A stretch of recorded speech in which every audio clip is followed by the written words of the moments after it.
La proposición que compromete al Centro Democrático de que Colombia no entregue 1 milímetro del mar al este del meridiano 82.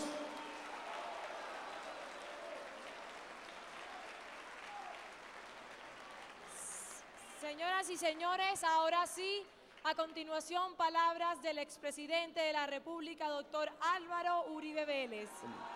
El presidente... Estimados convencionistas,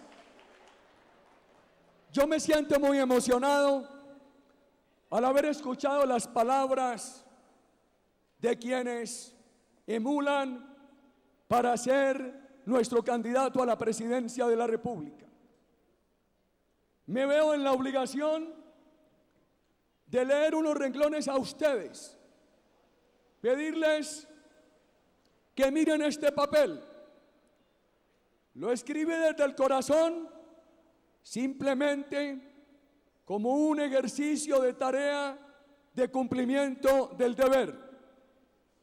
Antes debo decir lo siguiente: uno de nuestros candidatos en uno de los talleres democráticos informó que de ser el presidente de la República, la noche del 7 al 8 de agosto del año 2014 pasará a bordo de una embarcación de la Armada Nacional sobre el meridiano 82.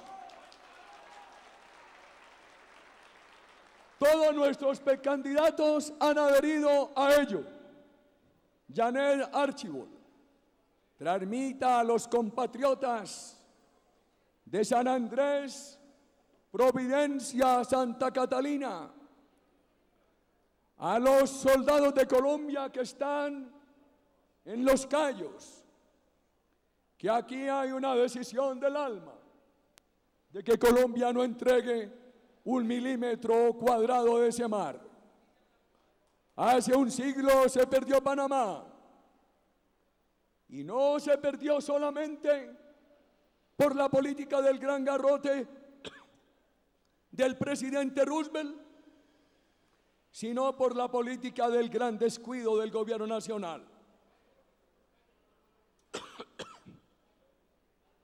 Creo que es mejor para Colombia tener varias décadas de tensiones diplomáticas que entregarle a las nuevas generaciones el mapa de la patria mutilado. Hoy se pierde el mar de San Andrés, mañana se pierde a San Andrés.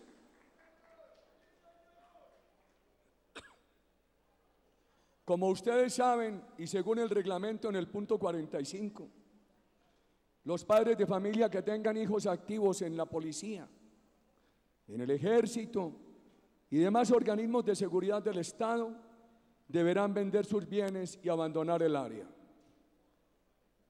Esto impone la terrorista FARC a sangre y fuego en el Putumayo. Los soldados y policías de Colombia representan con la Constitución los apoyos fundamentales de la democracia. Los soldados y policías de Colombia no pueden ser nivelados con terroristas. Los terroristas son terroristas y no actores del conflicto.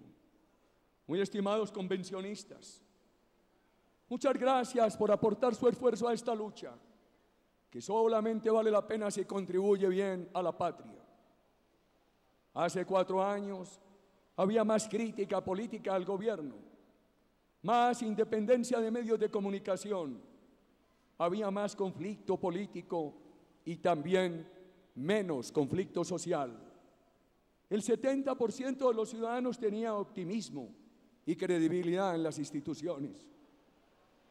En los últimos tiempos, mientras los escritos públicos y los comentarios de televisión y radio abandonaban la independencia, silenciaban la crítica y se apertrechaban en la alabanza, los ciudadanos empezaron a estar confusos por la contradicción entre los hechos de inseguridad que de modo creciente los afectaban y la imagen opuesta que insistía en dar el gobierno, empeñado en ocultar el deterioro.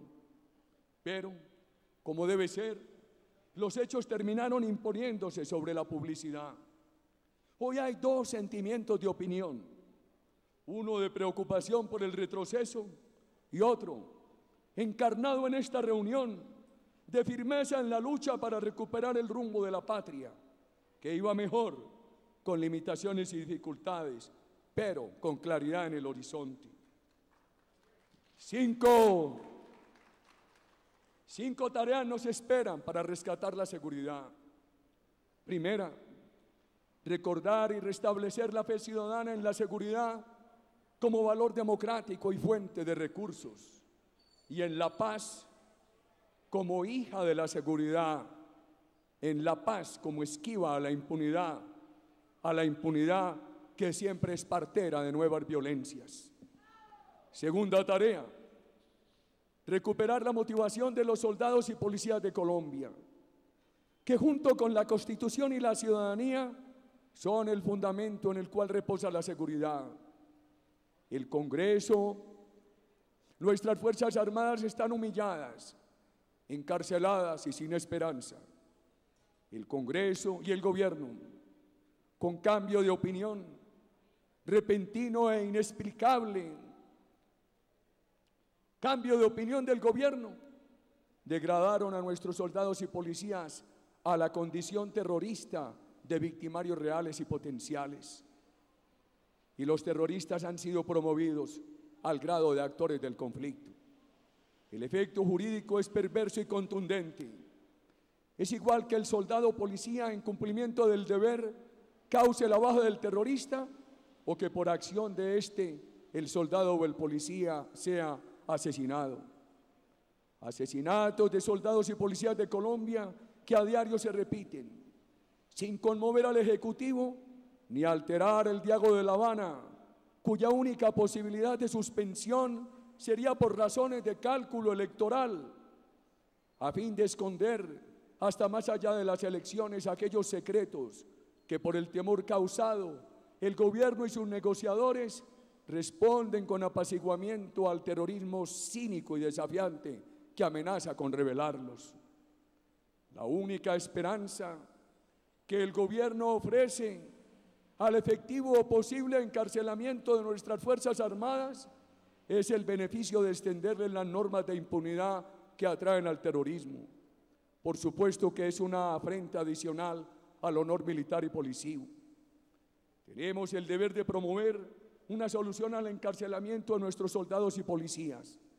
Consideramos la alternativa de una norma constitucional que por hechos de servicio o inherentes ocurridos entre fechas definidas permita para ellos la libertad condicional con requisitos para recibir y mantener el beneficio. Además, debería analizarse la posibilidad de un tribunal transitorio o de un recurso excepcional que revise los casos con la participación de jurados de conciencia ajenos a sesgos políticos. Colombia debe evitar que siga perdiendo la moral de las Fuerzas Armadas, que es el principio del marchitamiento de la confianza que habían ganado de la ciudadanía. Tercera tarea, fortalecer la integración entre las Fuerzas Armadas y la ciudadanía. Propósito, entre los fundamentales de aquellos 8 años, fue elevar el prestigio de las Fuerzas Armadas, cimentado en la confianza y el afecto popular. 4.600.000 cooperantes, sin armas y provistos de teléfonos y voluntad de comunicación, se enlistaron para informar a las autoridades uniformadas. Era el vínculo para construir confianza ciudadana y transparencia en la eficacia de la acción armada institucional. El esquema se ha perdido por falta de gerencia. Hoy hay temor y de nuevo desencanto o desinterés para denunciar. La cooperación ciudadana con las Fuerzas Armadas fortalece la seguridad institucional. Su ausencia la debilita y abre el camino a la dañina sustitución del Estado que aquí quiso hacer el paramilitarismo, desmontado por nuestro gobierno, paramilitarismo que hoy pretende resurgir como justificación de la acción delictiva de las bandas criminales BACRIM. Caso delicado para observar es el nacimiento en algunos estados mexicanos de grupos de autodefensa sustitutivos del Estado que seguramente derivarán en el delito. Observaba durante nuestros gobiernos el positivo cambio de actitud ciudadana frente a los soldados y policías, cuando en las carreteras para saludarlos, niños o humildes compatriotas vendedoras de artesanías con corazón latiente agitaban la bandera tricolor. En efecto, esto era lo contrario de lo sucedido a varias generaciones, que presionadas por ideas políticas, por la universidad y la difusión guerrillera, habían sido indiferentes o miraban a las Fuerzas Armadas incluso con desprecio. No ha sido fácil construir afecto por los soldados y policías, pero puede ser más difícil reconstruirlo de no actuar a tiempo. El carácter partidista de nuestros ejércitos hasta el final de la Guerra de los 1000 días en 1902, el carácter partidista de nuestra policía hasta su unificación y nacionalización en los años 50, dejaron en muchos la huella de confundir la civilidad con la antipatía por las Fuerzas Armadas. Más adelante, cuando la tolerancia devino en permisividad con los terroristas y estos en sus diferentes modalidades tomaron fuerza, un componente grande de la nación llegó a creer que la institución armada no recobraría la seguridad. Fue muy importante que la fe hubiera nacido, la misma que ahora quisiera perderse y que no lo vamos a permitir. En cuanto más avanza la tecnología, más se facilita la colaboración ciudadana efectiva. El centro democrático debe apersonarse que las ciudades y municipios se saturen de cámaras de seguridad de última generación, con control estatal único y proveídas por modalidades de acuerdos con particulares que eviten altos costos fiscales. Cuarta tarea: se requiere que el presidente de la República asuma el liderazgo, la construcción de la visión y el seguimiento diario de la política de seguridad. El discurso de la paz en desmedro de la seguridad desorienta, también desorienta la oferta de impunidad. La orden de combatir al terrorismo se ha neutralizado con la de asumir el asesinato de los soldados y policías como costo normal de las negociaciones de paz. La orden de combatir al narcotráfico se ha derogado con la noticia de que Colombia es el país con mayor porcentaje de universitarios consumidores de cocaína. Esta lamentable noticia es producto del asedio de narcóticos y terrorismo a colegios y universidades, resultante de la falta de autoridad y de la preferencia gubernamental por la legalización de la droga sobre el deber de aplicar la razonable política de la norma constitucional de 2009 que ordena llevar al consumidor al hospital o proveerlo con rehabilitación, adelantar arrolladoras políticas de prevención y conducir al narcotraficante o distribuidor a la cárcel. No se puede seguir abusando del profesionalismo y subordinación de las Fuerzas Armadas al poder civil. Profesionalismo y subordinación que hicieron que durante el siglo anterior Colombia se constituyera en el país latinoamericano con menos años de dictadura, 4 en total, mientras México, segundo en la calificación, tuvo 12 años de privación democrática. Necesitamos un presidente de Colombia que en lugar de desorientar a las Fuerzas Armadas e igualarlas con el terrorismo, las quiera y las dirija. Quinta tarea: la patria demanda un Congreso que sin miedo ni vacilación apoye la seguridad como el conducto de la paz. Un Congreso que de manera ágil y periódica denuncie los hechos de inseguridad y haga control político sobre las acciones para combatirlos, precaverlos y erradicarlos en todo el territorio. No puede ser que el discurso parlamentario de la paz siga de espaldas a la angustia ciudadana por la violencia. La justicia no se puede desvincular de la seguridad. Cada una es componente y concausa de la otra. Sin la una, la otra no se da. Sin seguridad que enfrente 15.000 asesinatos en un país de 47 millones de habitantes, no hay justicia que opere. Sin justicia es imposible la derrota del crimen y la garantía de sostenibilidad de la seguridad. Por regla, la justicia colombiana es respetable.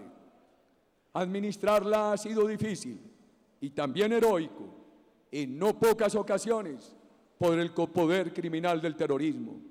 Sin embargo, hay problemas que deben corregirse.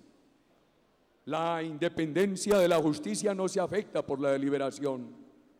Se anula esta independencia porque el Ejecutivo la suprime, como ha ocurrido en dictaduras electorales encabezadas por Venezuela. En nuestro país hay peligros por la manipulación del Ejecutivo, la presión de medios de comunicación, la avalancha de toma por la política o el temor de los integrantes de una rama del poder a retaliaciones de la otra. Preocupa observar que en algunos tribunales se forman bloques políticos que deciden sobre muchos casos, más por afinidad política que por sano raciocinio jurídico. Son necesarias más reformas para acelerar procedimientos, mientras que en Chile el proceso para hacer valer un contrato demora 70 días, entre nosotros toma 154 días. Agilizar sin desjudicializar o trasladar competencias a instancias arbitrales o administrativas, con rigurosa supervisión cuando estén de por medio los intereses del Estado, son opciones a examinar. La justicia debe ser un servicio por vocación de vida, por carrera, no un trampolín. Tenemos el deber de estudiar y de proponer una muy sensata reforma a la justicia. En los últimos 10 años, la inversión total en nuestra patria pasó de 22.000 millones de dólares a 90.000 millones. La inversión doméstica ha representado entre el 83 y el 90% de este gran total. El salto no fue fortuito y tomó tiempo. Ahora, a consecuencia del actual gobierno, resulta que los crecimientos en formación bruta de capital se han reducido del 17% del PIB en 2011 a 3.5% estimado para este año. Hay proyectos de inversión que expresan dudas por temor político al hecho de que el gobierno negocia el futuro de sectores productivos con la terrorista FARC, investida de poder constituyente para ser ratificado por referendo, coincidente con otras elecciones y sin entrega de armas por parte del terrorismo. Nos tocará afirmarnos para oponernos a ese referendo, estimados convencionistas. Llevamos más de 3 años de descuidos a sectores productivos como el agro y la industria. Las compensaciones a la revaluación se desmontaron porque el gobierno simplemente las consideró corruptas. En el diálogo con el terrorismo han sido igualados los empresarios honestos del campo con narcoterroristas y despojadores de tierra. En nuestros talleres democráticos ha surgido la propuesta de condonar deudas a pequeños productores del campo a condición de que cada año acrediten que han continuado produciendo. Las nuevas normas tributarias han derogado incentivos a la inversión y la ley que permitía los contratos de estabilidad tributaria también ha sido derogada. Esto ha dado señales de falta de seriedad y de coherencia con el